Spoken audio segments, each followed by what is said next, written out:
पुण्यश्लोक अहिल्यादेवी होळकर शेतकरी कर्जमुक्ती योजनेतील पात्र शेतकऱ्यांची पहिली यादी। या यादीतील पात्र शेतकऱ्यांच्या खात्यामध्ये आषाढी एकादशीच्या दिवशी म्हणजे शनिवारी निधी हस्तांतरित केला जाणार आहे। मुख्यमंत्री देवेंद्र फडणवीस यांनी ही मोठी घोषणा केली आहे। या योजनेअंतर्गत पात्र ठरलेल्या शेतकऱ्याची प्रातिनिधिक स्वरूपाची यादी आपण जाहीर करत आहोत।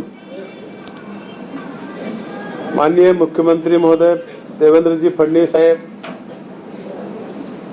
उपमुख्यमंत्री एकनाथजी शिंदे साहेब, मुख्यमंत्री उपमुख्यमंत्री आमच्या भगिनी वहिनी सुनेत्रा वहिनी अजित पवार यांच्या नेतृत्वाखाली राज्यातील लाखो शेतकऱ्यांना त्यांच्या कुटुंबांना दिलासा देणाऱ्या ऐतिहासिक निर्णयाची अंमलबजावणी आज सुरुवात करत आहोत। या योजनेसाठी राज्य शासनाने सुमारे 36,585 कोटीची भरीव आर्थिक तरतूद केली आहे। या माध्यमातून राज्यातील सुमारे 56 लाख पात्र शेतकऱ्यांना कर्जमुक्ती लाभ मिळणार आहे। तसेच महात्मा फुले शेतकरी कर्जमुक्ती योजनेचा लाभ घेतलेल्या 12 लाख शेतकऱ्यांना देखील रुपये 2 लाखापर्यंतचा लाभ मिळणार आहे। लाभार्थी शेतकऱ्यांची अंतिम यादी आणि लाभ वितरणाची प्रक्रिया अत्यंत पारदर्शक, सुलभ आणि नियोजनबद्ध पद्धतीने करण्यात येत आहे। ही योजना केवळ कर्जमुक्ती नसून शेतकऱ्यांना आर्थिक ताण कमी करून त्यांना नव्या जोमाने शेती करण्यासाठी सक्षम बनविण्याचा राज्य शासनाचा प्रामाणिक प्रयत्न आहे। आतापर्यंत कर्ज माफी झाली त्यावेळेस कर्ज पुन्हा त्याला भेटत नव्हतं, परंतु यावेळेच्या कर्ज माफी मुक्तीचं लगेचच ज्या व्यक्तीचं शेतकऱ्याचं कर्ज आहे त्याला तेवढं कर्ज वितरण करण्यासाठी सरकारने त्याच्यामध्ये कायदेशीर म्हणजे करावंच अशा प्रकारचं कंपल्शन केलेलं आहे। महाराष्ट्रात आतापर्यंत एवढी कर्ज माफी मोठी कधीच झाली नव्हती आणि अतिशय पारदर्शक पद्धतीने हे काम या ठिकाणी केलेलं आहे। 12 लाख शेतकऱ्यांना त्या ठिकाणी आपण पुन्हा याच्यामध्ये समावेश केला। आकडा तोच आहे, पण त्यांना 50,000 द्यायचं मान्य केलं होतं, पण लोकांची मागणी आणि गरज लक्षात घेता त्यांना देखील 2 लाख रुपयापर्यंत दिलेला आहे आकडा, आणि त्याची आकडेवारी मी आपल्या समोर डिटेल देऊ शकतो की 56 लाख शेतकरी 36,585 हा त्यांचा आकडा होता।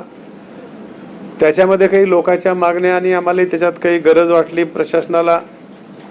12 लाख शेतकरी महात्मा फुले योजनेचा लाभ घेतलेल्या शेतकऱ्यांना रुपये 50,000 ऐवजी 2 लाख रुपये अशा प्रकारे त्याची 36,585 वरचा आकडा आहे आणि 12 लाख शेतकऱ्याचा 4,395 कोटीचा आहे।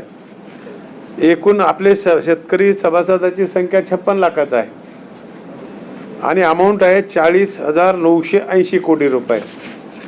आम्ही आपल्याला सांगितलं होतं की आज आमचं पूर्ण होईल। आम्हाला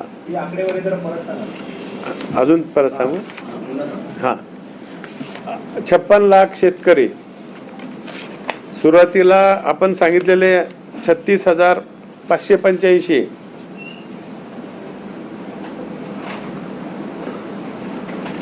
12 लाख शेतकरी महात्मा फुले योजनेचा लाभ घेतलेल्या शेतकऱ्यांना रुपये 50,000 द्यायचा अगोदर सुरुवातीला आपण मान्य केलं होतं, पण पुन्हा सगळ्याचा साधक बाधक विचार करून पुन्हा त्या 50,000 2 लाख रुपये त्यांना आपण देणार आहोत।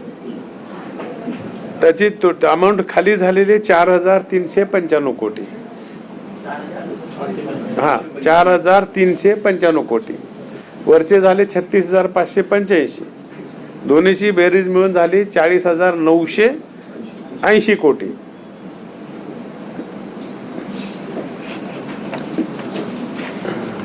आणि मग त्याच्यामध्ये पुनर्गठित आलं, ह्या सगळ्या गोष्टी OTS आलं, ह्या सगळ्या गोष्टीचा अभ्यास करून या ठिकाणी दिलेला आहे।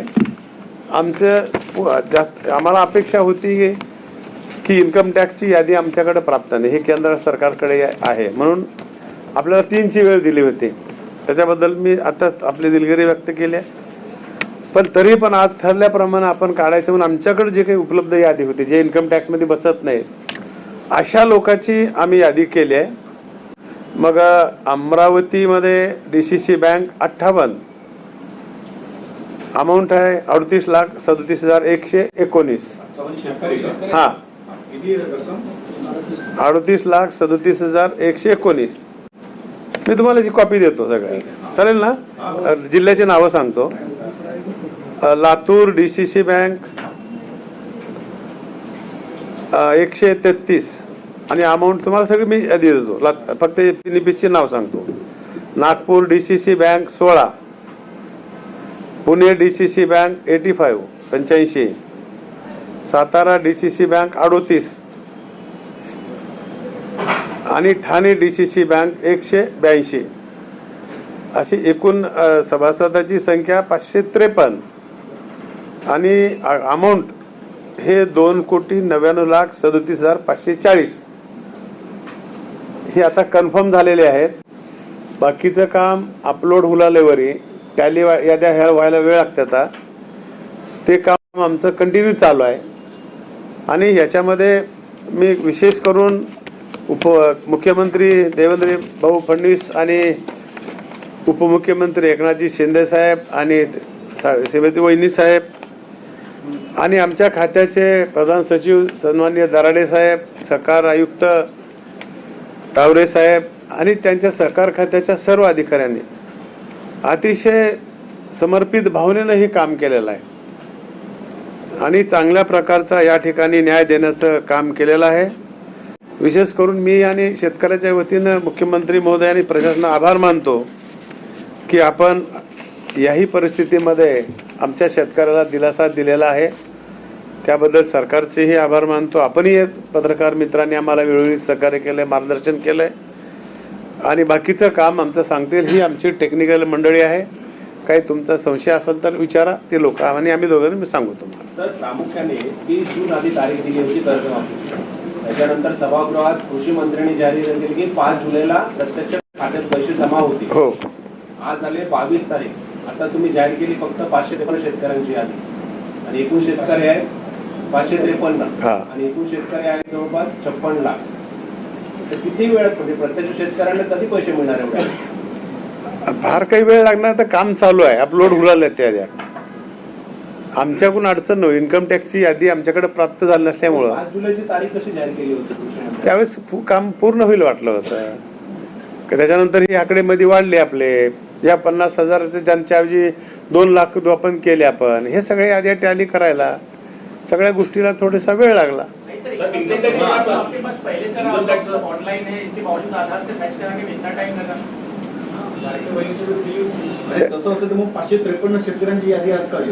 आमच्याकडे आणि आमच्याकडे आता ह्या आम्हाला करायचं ठरलं. आपल्याकडे आज करायचं म्हणजे करायचं. मी सांगितलं होतं काल सकाळी सांगितलं. मग आपल्याकडे ह्याच्यामध्ये चुका होणार नाहीत अशा प्रकारची यादी आमच्याकडे तयार होती. आम्ही तर पूर्णच करायचं ठरवलं, पण आम्हाला तिकडून थोडासा उशीर झाला. दिल्लीच्या तिकडून जी आम्हाला माहिती मिळायला पाहिजे होती ती भेटली नाही.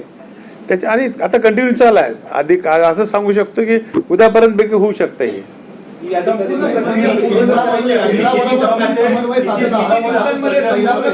जण. दुसरा प्रश्न, केंद्राने काही डेडलाईन तुम्हाला दिली आहे का? आणि तिसरा प्रश्न, शेतकऱ्यांना नेमकं कसं कळेल की आम्ही पात्र झालो की नाही आणि किती टप्प्यामध्ये तुम्ही डिक्लेअर करणार? पूर्ण आकडेवारी? नाही, आता आकडेवारी तर डिक्लेअर केलेलेच आहे.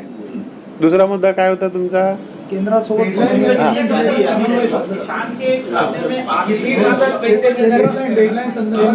आम्ही समन्वय साधतोय. दररोज मी स्वतः चेअरमन CBDT आणि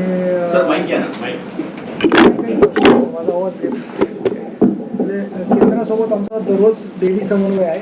मी स्वतः chairman CBDT central board of direct taxes यांच्याशी स्वतः डायरेक्टली बोलतोय. त्याचबरोबर DG सिस्टीम्स यांच्यासोबत मी स्वतः आणि त्यांचं सगळ्यांचं सहकार्य आहे. आमचा MOU वगैरे सर्व झाला आहे आणि आम्ही आज डेटा पुश करायला सुरुवात केलेली आहे. आणि त्यात तो डेटा पुश करत असताना खूप मोठ्या प्रमाणावरती हा एवढा मोठा डेटा आहे आणि त्याच्या आपण 6 वर्षाचा इन्कम टॅक्स हा सर्व 56 लाख शेतकऱ्यांचा व्हेरीफाय करणार. गिगाबाईटमध्ये त्याचे परम्युटेशन कॉम्बिनेशन्स खूप आहेत. त्यामुळे त्याला किती वेळ लागेल त्यामुळे सांगता येत नाही. कदाचित त्यांची सिस्टीम जर फास्ट काम केलं तर आम्हाला उद्या सुद्धा संपूर्ण डेटा मिळू शकेल. फक्त आपल्याला एकच अडचण आहे की बाकी सगळे आपण हे लावलेत, त्याच्यामध्ये फिल्टर लावलेत. केंद्र शासनाचे, राज्य शासनाचे एम्प्लॉईज, आजी माजी खासदार, आमदार, मंत्री सगळे हे फिल्टर झालेत. आता फक्त इन्कम टॅक्स पेईचा एवढा एक लास्ट फिल्टर राहिला आहे की जे ऑलरेडी इन्कम टॅक्स पे करतायत की शेती बाह्य उत्पन्नातनं, त्यांना आपल्याला लाभ द्यायचा नाही. श्रीमंत शेतकऱ्यांना बेसिकली आपल्याला हा लाभ. शेतकरी बांधवांसाठी अतिशय महत्त्वाची अपडेट आहे, कारण शेतकरी बांधवांची जी कर्जमाफीची जी यादी होती ती कधी जाहीर होणार याची जी प्रतीक्षा ते आतुरतेने करत होते. फायनली ती यादीसुद्धा जाहीर झालेली आहे आणि जे सहकार मंत्री आहे त्यांची आज बैठक पार पडली. त्यामध्ये त्यांनी यादीबद्दलची सविस्तर माहिती आहे ते व्हिडिओमध्ये सांगितलं आहे. तुम्ही व्हिडिओ पूर्ण बघितला असेल आणि तुम्हाला व्हिडिओमध्ये जी माहिती दिली ती सुद्धा समजली असेल. ज्या शेतकरी बांधवांच्या कर्जमाफीच्या यादीमध्ये नावे आहे ते सर्व शेतकरी बांधव या योजनेत पात्र आहे आणि त्यांना 2 लाखापर्यंतची कर्जमाफी ती सहज मिळणार आहे. आषाढी एकादशीचा मुहूर्त ठरलेला आहे. ज्या शेतकरी बांधवांनी कर्जमाफीचे हे फॉर्म भरलेले आहे किंवा पैसे भरलेले त्यांना त्यांच्या खात्यामध्ये ही रक्कम जमा केली जाणार आहे. किंवा ज्यांची कर्जमाफी यादीमध्ये नावे ते सर्व शेतकरी बांधव हे पात्र आहेत आणि त्यांना सर्वांना हे पैसे आता मिळणार आहे.